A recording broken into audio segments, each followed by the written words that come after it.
Hello friends, देखेंगे हीमोस्टासिस के बारे में। तो स्पॉन्टेनियस अरेस्ट और prevention of bleeding by physiological process is called haemostasis. Haemostasis है कि स्पॉन्टेनियस अरेस्ट और prevention of bleeding by physiological process in called haemostasis. Mechanism of haemostasis की बात करते हैं तो सबसे पहले injury to vessels wall injury होता है, initiates a series of events, तब फॉर्मेशन ऑफ क्लॉट्स बनता है। Then seals of damage blood vessels seals होता है। Then prevents further loss of blood, prevent loss होने से बच जाता है। तो three major events which gets involve during homeostasis. सबसे पहले constriction of injured blood vessels का कॉन्स्ट्रिक्ट होना। Then formation of temporary homeostatic plate. Then उसके बाद है conversion of temporary homeostatic plug in the definite homeostat clot.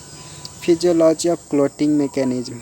Physiology of clotting mechanism. The clotting mechanism is responsible for the formation of fibrin involves a complex series. इसी को cascade of amplification reaction कहते हैं। The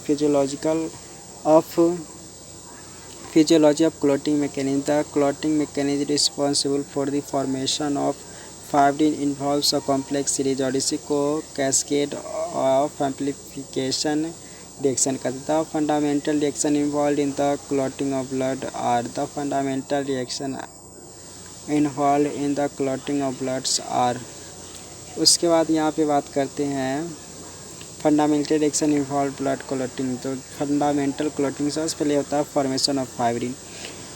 तो that is conversion of soluble plasma protein fibrinogen to insoluble fibrin by an enzyme thrombin. Thrombin जो होते हैं enzyme के help से फॉर्मेशन ऑफ फाइब्रिन का प्रोथ्रोम्बिन से थ्रोम्बिन बनाने में काम करता है थ्रोम्बिन। उसके बाद फॉर्मेशन ऑफ थ्रोम्बिन, तब थ्रोम्बिन तो बना देता है। अब थ्रोम्बिन कैसे बनता है? तो there is no circulating thrombin is normal blood but it's inactive precursor जो प्रोथ्रोम्बिन होता है।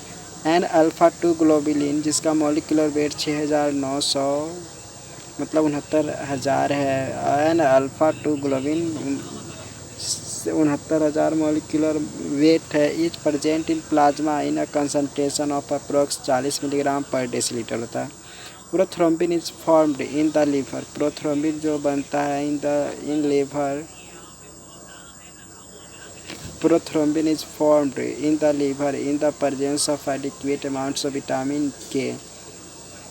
प्रोथ्रोम्बिन जो होते हैं prothrombin is formed in the liver in the presence of adequate amounts of vitamin K.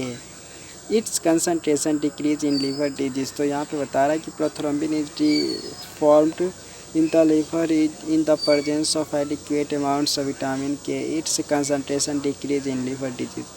तो इसका कंसनट्रेशन घट जाता है लिवर डिजीज में। इट इज कन्वर्टेड थ्रोम्बिन का molecular mass 33,000 by the action of prothrombin activator के द्वारा जो प्रोथ्रोम्बिन से वह थ्रोम्बिन बनाने में हेल्प करता है। फिर है फॉर्मेशन ऑफ प्रोथ्रोम्बिन एक्टिवेटर।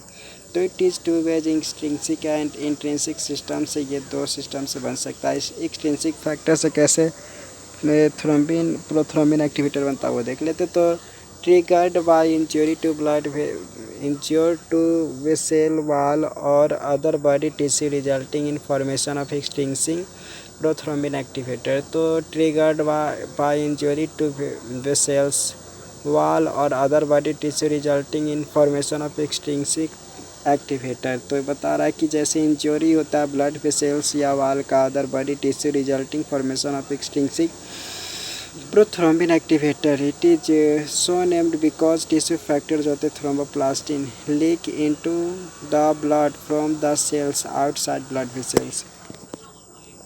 तो triggered by injury to vessel wall और other body tissue resulting in formation of extrinsic prothrombin activator. It is so named because tissue factor जो होते हैं leaks into blood from the cells outside blood vessels.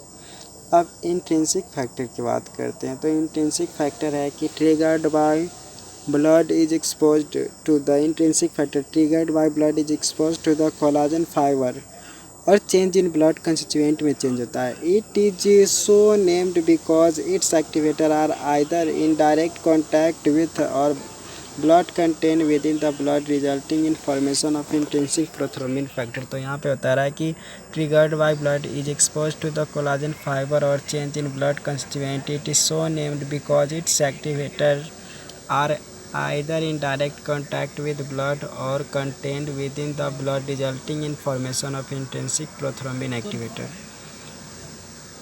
In both the cases the key reaction is conversion of factor X.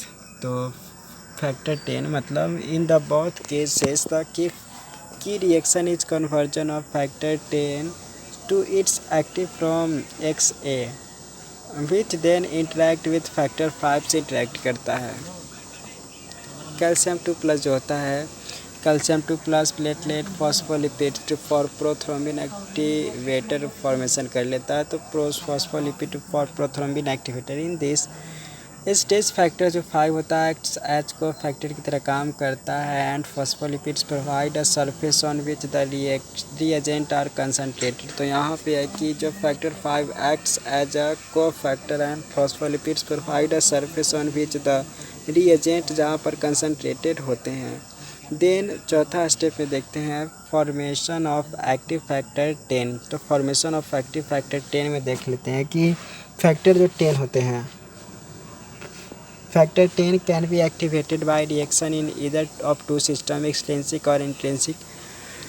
दो में से किसी भी तरीका से वो बन जाता है। तो activation of extrinsic system cause release of tissue या रिलीज ऑफ टिश्यू को रिलीज करता है। देन उसके बाद है कि अब protein phospholipid mixture that function as proteolytic enzyme की तरह ये काम करता है। तो वही बात यहाँ पे बताया जा रहा है कि activation of extrinsic system cause release of tissue thromboplastic का protein phospholipid mixture that function as a proteolytic enzyme की तरह काम करता है from vessels wall and a variety of other tissues when they are damaged. Factor 3 activates factor 7a activate factors 10 in the presence of calcium, factor 3 and platelet phospholipids. Activation of intrinsic system की बात करते हैं। तो activation of intrinsic system cause the conversion of inactive factor जो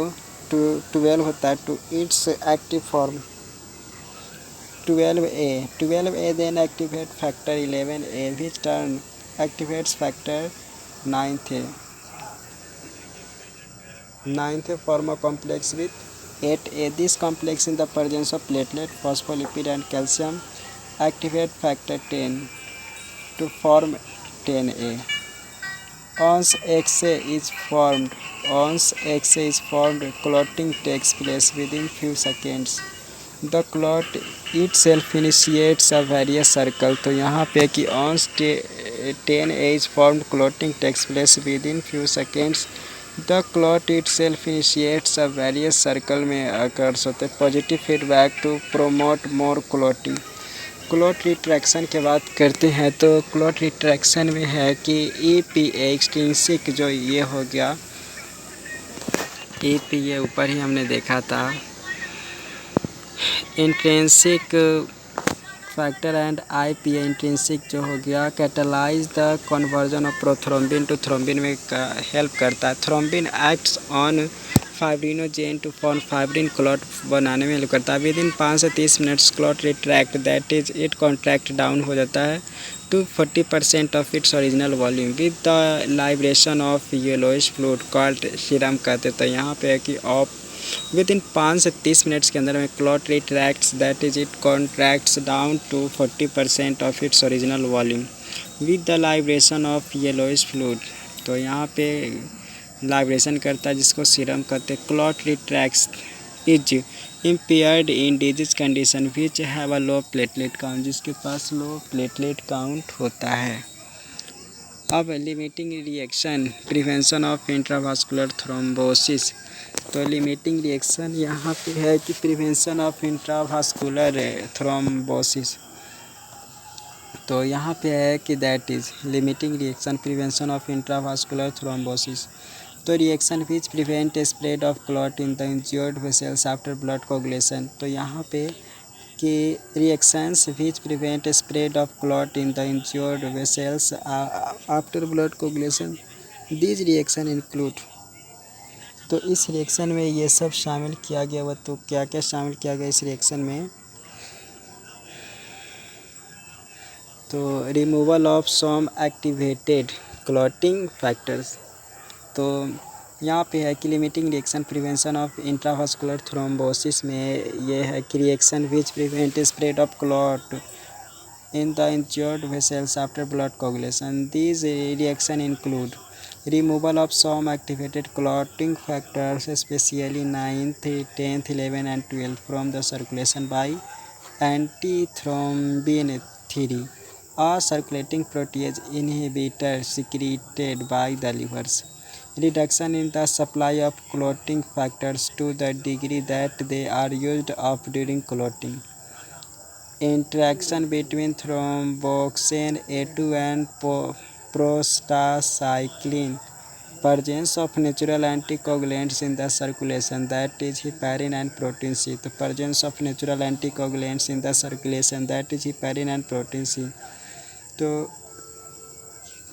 role of calcium बात करते हैं। तो calcium acts as catalyst in many stage of cascade reaction. तो रोल ऑफ कैल्शियम में calcium acts as catalyst in many stage in cascade reaction. तो इस तरीके से हमने देख लिया ये हीमोस्टासिस या ब्लड कोगुलेशन के बारे में। से पहले के जरूर सब्सक्राइब करें। Thank you so much for watching.